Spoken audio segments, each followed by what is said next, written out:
오늘 함께 하나님 말씀을 나눌 수 있어서 너무 기쁘고 행복합니다. 오늘 이 말씀 통해서 하나님의 부르심, 소명이 또 무엇인지 함께 깨달을 수 있기를 소망합니다.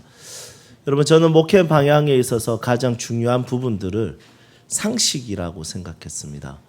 여러분, 상식이라는 거 굉장히 중요하지 않겠습니까? 더 인간적이게 되는 거. 저는 이것이 그리스도인의 가장 큰 신비라고 믿고 있습니다. 왜냐하면 성경 전체가 결국에는 하나님께서 우리들에게 인간에 대한 마음들, 사람에 대한 마음들을 많이 가르쳐주고 알려주는 것입니다.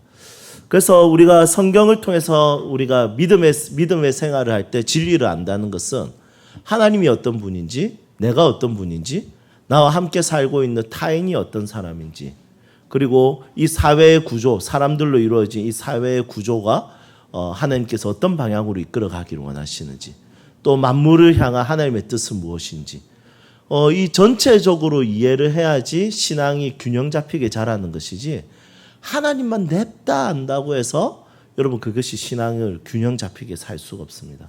성경은 하나님에 대해서 그냥 따로 이 세상과 상관없이 따로 떼어내서 하나님을 설명하는 것이 아니라 하나님을 굉장히 이 세상 가운데 동적인 존재로 설명하고 있습니다. 하나님은 그냥 따로 떨어져서 우리가 개념과 관념적인 존재가 아니라 하나님에 대한 설명은 전부 다 이 세상과 관련해서, 사람들과의 관련해서 하나님에 대해서 설명하고 있습니다. 그래서 이 세상 속에 하나님이 어떤 분이신지에 대해서 아는 것이 굉장히 중요하죠.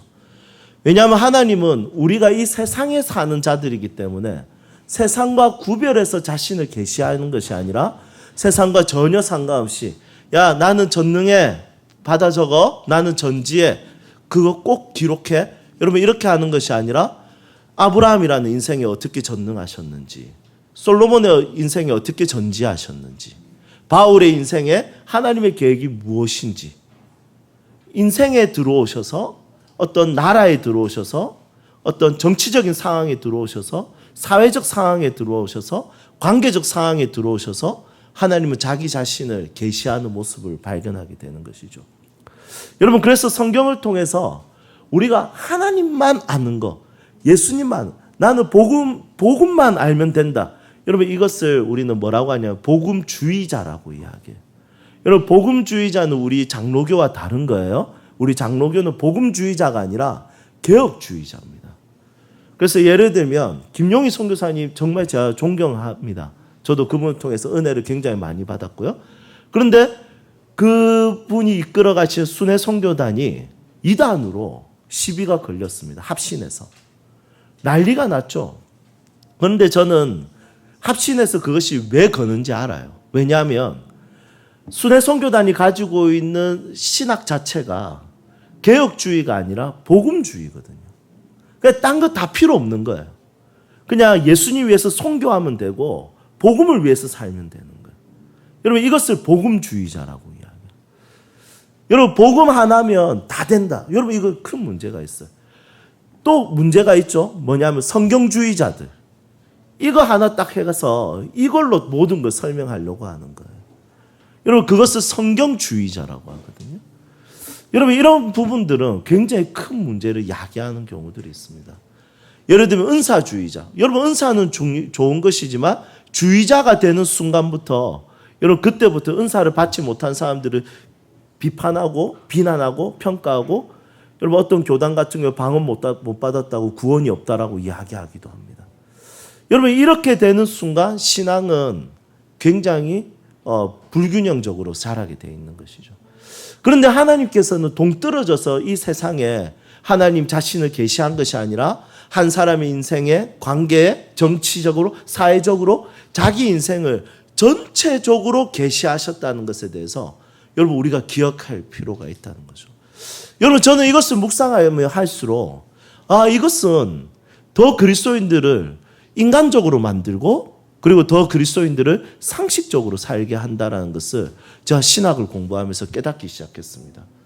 그래서 신비적인 것을 봤다, 이렇게 음성을 들었다, 하나님의 그 목소리를 들었다, 아니면 예수님의 옷자락을 봤다, 여러분, 그런 거 이야기 들으면 막 오글거려요. 왜냐하면 제가 가지고 있는 성경적 사상과 다르기 때문에. 성경적 상식. 왜냐하면 하나님 영이신데 영은 기본적으로 보이지 않잖아요. 만져지지 않고.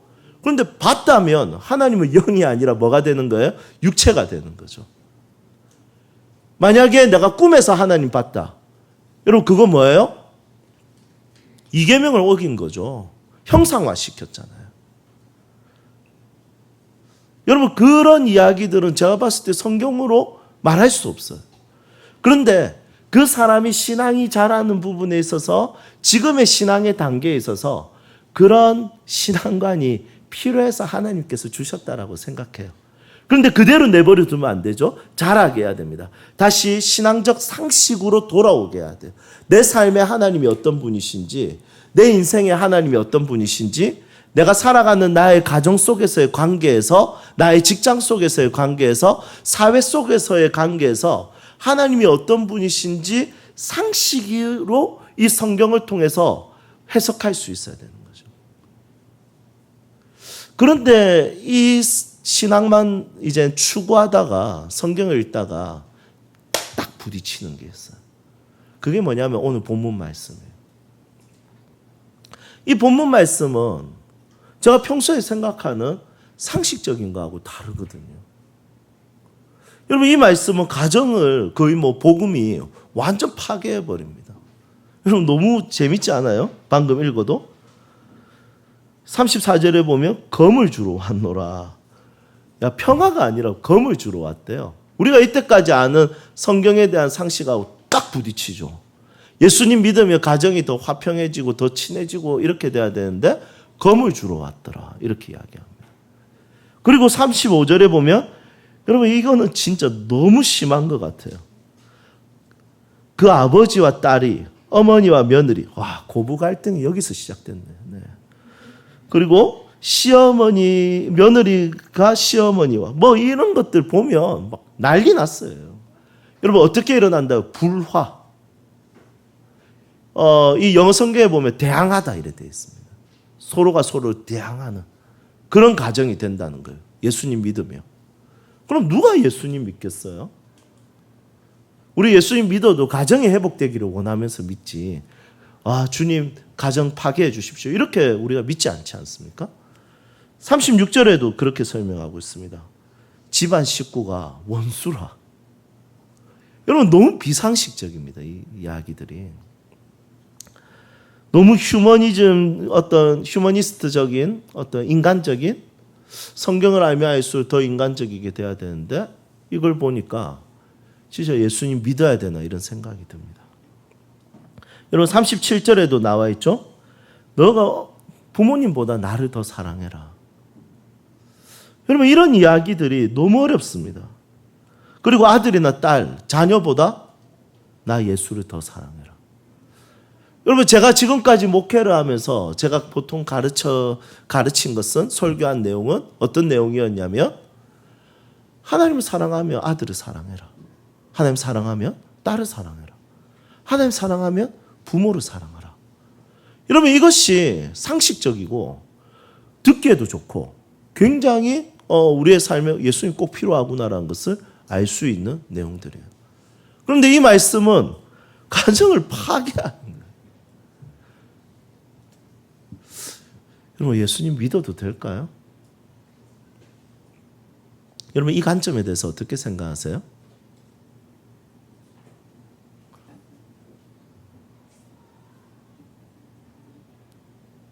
그분 따라도 될까요?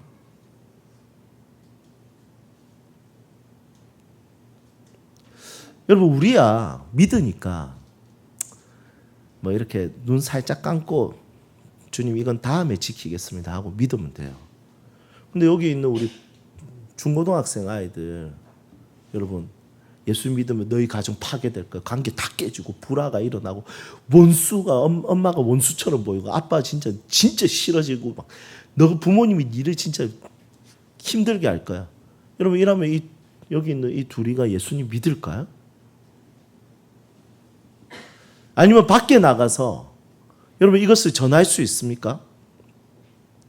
우리가 예수님 믿으세요. 그러면 가정의 관계가 회복됩니다. 그러면 여러분 이거는 마음껏 소리치고 말할 수 있죠. 그런데 나가서 팻말 들고 딱 거기에 적혀놓는 거예요. 예수, 가정파괴범 이렇게. 여러분 예수님 믿으면 불화가 생길 겁니다. 여러분들의 가정은 서로의 관계가 원수가 될 겁니다. 여러분 꼭 예수님 믿으셔야 됩니다. 누가 믿겠어요 이거를. 그런데 성경에는 정말 이 말씀에는 비상식적인 거예요. 여러분 과연 이 말씀에는 엄마 아빠가 잘못해서 그럴까요? 아들 딸들이 잘못해서 그럴까요? 시어머니와 며느리가 잘못해서 그럴까요?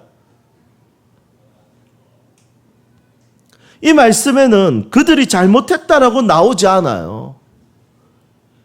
그냥 여러분 뉘앙스를 보세요. 검을 주러 왔다. 이 말은 그 가정에 지금 검이 없는 상태예요. 화평한 상태예요. 그런데 검을 줬대요.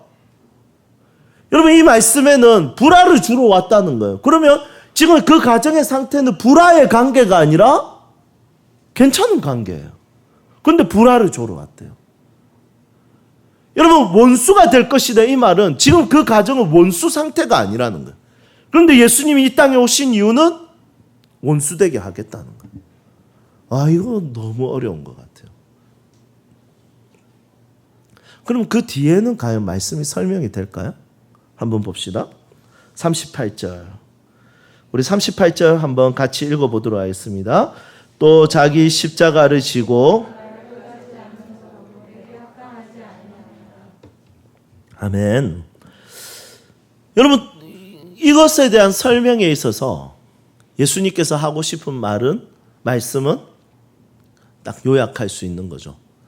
우리가 져야 되는 십자가가 있다는 것입니다. 그런데 그 십자가는 그냥 편한 것이 아니라 가정이 파괴될 수도 있는 십자가라는 게 충격이라는 거죠.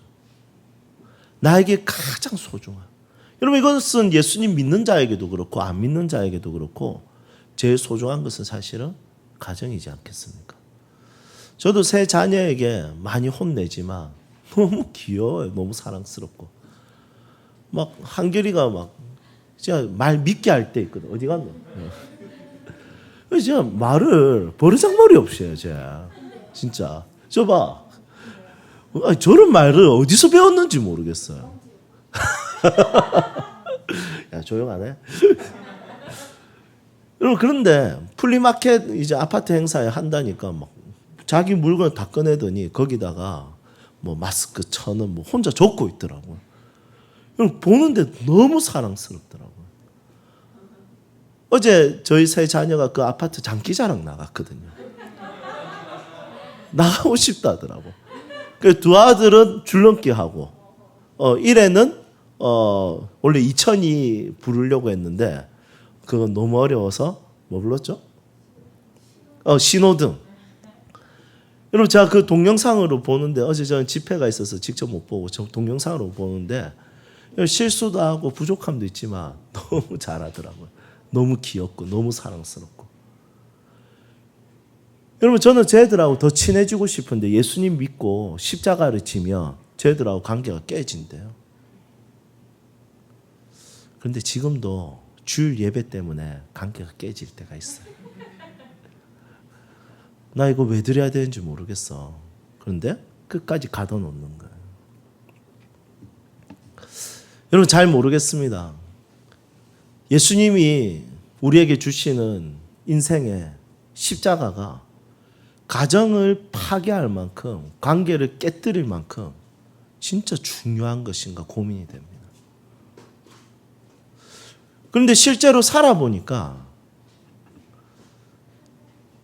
깨지는 부분들도 분명히 있더라고요. 가정이 깨지고 관계가 무너지고 할 때가 있더라고요. 예를 들면 제가 개척할 때도 그랬고요. 제가 학교를 세울 때도 그렇고요. 뭔가를 할 때 관계가 무너지는 경우들이 있었습니다. 여러분 그거 아니면 전혀 다툴 일이 없어요. 여러분 잘못해서 죄를 지어서 관계가 무너지거나 깨지는 게 아니라 어떤 하나님의 부르심에 대해서 진짜 심각하게 고민할 때 여러분 바로 예스가 나오기가 서로의 관계 속에서 너무 어렵습니다. 여러분 그것을 설득하는 과정이 있고 트러블이 있고 아픔이 있고 괴로움이 있고 고통이 여러분 따를 수밖에 없는 부분들이 반드시 있습니다. 여러분 이것을 경험하지 않았다면 진짜 예수님이 주시는 십자가를 한 번도 져본 적이 없을 수도 있습니다. 아니면 그냥 우리가 할 수 있는 만큼의 수준으로 하나님을 섬기고 있다고 생각할 수도 있습니다. 진짜 처음부터 끝까지 우리 가정이 우리 부부가 합의될 수 있는 정도의 하나님을 섬기는 것으로 이때까지 쭉 해왔을 수도 있습니다. 그런데 십자가란 건 그렇지 않거든요. 인생을 살면서 몇 번은, 몇 차례는 반드시 내가 주님 앞에 순종할 때 그것으로 인해서 가장 소중한 관계가 깨어지는 것을 경험해 보는 것이 십자가를 지는 것입니다. 여러분 나중에 이 관계는 어떻게 될까요? 회복됩니다.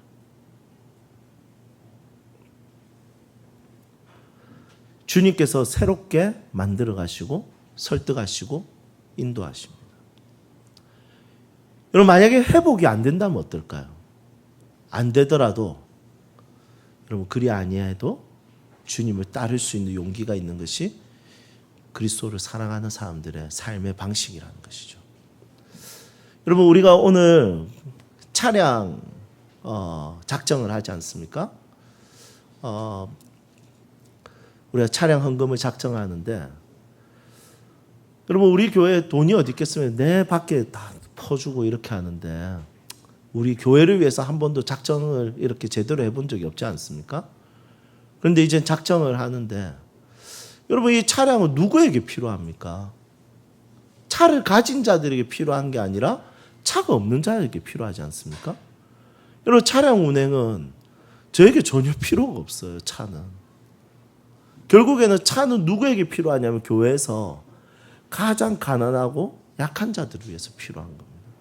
우리 교회로 치면 청소년부 아이들, 우리 교회로 치면 아직까지 차를 살 수 있는 형편이 안 되시는 분들, 아니면 아직까지 운전면허가 없으신 분들, 여러분 그런 분들을 위해서 이동이 불편하신 분들을 위해서 분명히 필요합니다.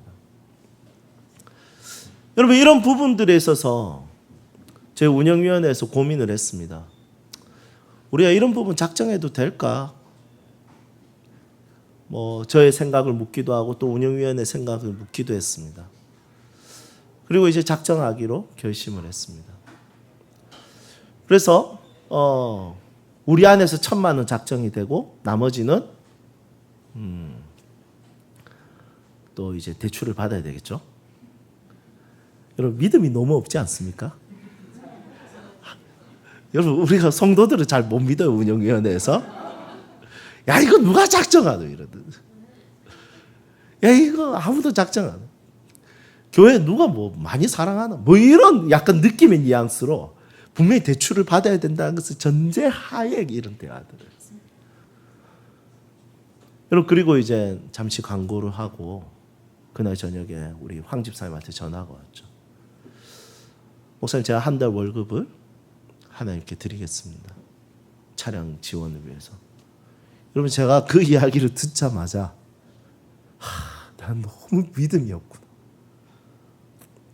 듣자마자 대출 받을 생각부터 하는. 내가 생각한 것보다 우리 교회를 우리 성도들이 더 많이 사랑하는구나. 여러분 집사님의 한 달 월급이 여러분 아들이 예수님을 잘 믿진 않아요. 여러분 아들이 봤을 때 이해를 할까요? 여러분 저는 과부의 두렙돈, 그 어떤 부자가 드려지는 그 어떤 돈보다 여러분 과부의 두렙돈이 하나님께서 기뻐하셨듯이 저는 우리 수강 집사님의 모든 섬김을 하나님 기뻐하신다고 생각합니다. 지난주에도 권혁철 선교사님 오실 때 항상 선교사님들 오시면 항상 저한테 봉투를 주세요. 선교사님들 식사 대접하러. 한 번도 거른 적이 없어요. 여러분 이게 가족들이 이해할 수 있을까요? 넉넉한 형편이면 그렇지. 충분히 가능한 거예요. 근데 저는 집사님에 대한 자랑을 수십 번, 수백 번 해도 좀 입이 아프지가 않아요.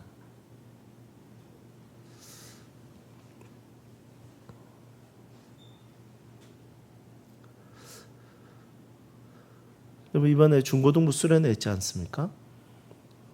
제가 가보니까 분위기 너무 좋고 고기가 기가 막히더라고요. 우리 현우 전사님이 또 고기에 일가견이 있지 않습니까? 좋은 분위기를 딱 떼와서 그 스페인에서 나는 그 돼지들을 잡아가지고 후원을 하셨더라고요. 고기 먹는데 너무 맛있더라고요. 물론 이제 코로나 많이 걸려서 아쉽긴 했지만, 근데 선생님들하고 중고등부 아이들이 제가 갔는데 경마조사 밖에서 애들하고 산책하고 돌아오는데 경마조사 얼굴이 붉은 거예요. 왜 그러나? 그러니까 갑자기 막 애들이 경마조사 울었다면서 너무 찌질하다면서 막 그러고. 나 왜 이러니까 이런 아이들하고 선생님들이 경만조사님을 몰래 카메라 한 거예요. 뭘 했냐면 우리 아이들 중에 민혁이 있거든요. 민혁이가 사라진 거예요. 민혁이가 숨어버린 거예요. 그래서 전부 다 민혁이 어디 갔어? 이래 된 거예요. 그 경마조사 갑자기 민혁이 어디 갔어? 이래 된 거예요. 그러다가 이제 이게 더 믿게 해야 되잖아요. 여자 아이 둘이는 바로 그 자리에서 울었어요. 이렇게 어떻게 큰일 났네. 막 울고 막. 그때부터 경만조사 아무것도 못하고 목사님께 전화해야 되는 거 아닌가? 그랬더니 이제 우리 선생님들 중에 민지 자매가 목사님한테 전화하면 이제 일이 커지잖아요. 그러니까 안 해도 돼, 안 해도 돼. 우리 더 찾아봅시다 이래 된 거야. 경찰에 안 해도 돼. 경찰에 전화하면 진짜 일이 커지니까. 근데 전사님이 이제 당황을 하다가 너무 큰일 났다. 막 잡혀간 거 아닌가? 누가 끌고 간 거 아닌가? 민혁이가 그냥 잡혀간 애가 아니에요. 애가 야구 선수 출신이라서 공 시속 110km로 던지네. 여러분, 그런데 이게 걱정이 너무 많이 되니까 너무 어떻게 해야 되지? 그러니까 한 30분 있다가 민혁이가 저 끝에서 춤추면서 걸어오는 거예요. 전사님이 너무 감사해서 그냥 그 자리에서 주저앉아서 울었다. 여러분, 와서 그 이야기를 하는데 전사님이 계속 울려고 하는. 여러분, 저는 경만 전사님 볼 때마다 너무 귀해요. 진짜 너무 멋진 것 같아요. 한 영혼에 대한 마음들이 자기의 것을 아끼지 않는. 여러분, 교회를 위해서 아끼지 않는 것, 하나님 나라를 위해서 아끼지 않는 모습 볼 때마다 여러분 너무 도전이 많이 돼요. 항상 땀에 절어 있고. 그래서 제가 그날 그랬어요. 잃어버린 것을 찾으면 추억이 되고 잃어버린 것을 못 찾으면 평생 상처가 돼요. 잃어버린 것에 대해서 마음을 두고 울고 기다리고 자기의 것을 헌신할 수 있는 하나님의 사역자를 우리 교회에 붙여주신 것에 너무 감사하더라고요. 여러분, 함께 있어 보면 알겠지만 예스맨이잖아요. 여러분, 저는 아직도 이 말씀이 너무 어렵습니다. 이 말씀을 가지고 성도들에게 가르치면 너무 구세대 말씀이 아닌가. 시대가 지나간 이야기들이 아닌가. 이 말씀이 교회를 위해서 유익할 수 있겠지만 진짜 성도들의 삶에 유익할 수 있을까? 여러분, 갈등이 됩니다. 하지만 소명에 대해서 살펴보고 마태복음에 대해서 우리가 쭉 살펴보고 있는데 여러분, 그냥 못 지나가겠더라고요. 십자가를 지면서 그분의 부르심에 순종하면서 한 번쯤은 힘에 지나도록 좀 가도록 좀 관계가 깨지도록, 너무 소중한 관계라 할지라도 여러분 그런 것을 경험하며 사는 것이 참 멋진 그리스도인의 삶이지 않을까라는 생각이 듭니다. 여러분 이 말씀이 우리 성도들의 삶에 이루어지기를 축복하기에 좀 애매해요, 진짜. 우리 성도들 가정이 행복하면 좋겠거든. 절대 안 깨지면 좋겠거든. 진짜 매일매일 진짜 사랑하기도 짧은 시간인데, 그렇죠. 이 말씀을 전할 수밖에 없어서 진짜 마음에 부담이 있습니다. 하지만 꼭 이 말씀이 인생을 살면서 1년에 한 번쯤은, 1년에 한 번이 부담스러우면 5년에 한 번쯤은, 그것도 부담스러우면 10년에 한 번쯤은, 그것도 부담스러우면 평생에 한 번쯤은 한번 경험해 보시는 것도 너무 아름답다고 생각합니다. 이 말씀이 이루어지기를 우선 축복하겠습니다. 기도하겠습니다.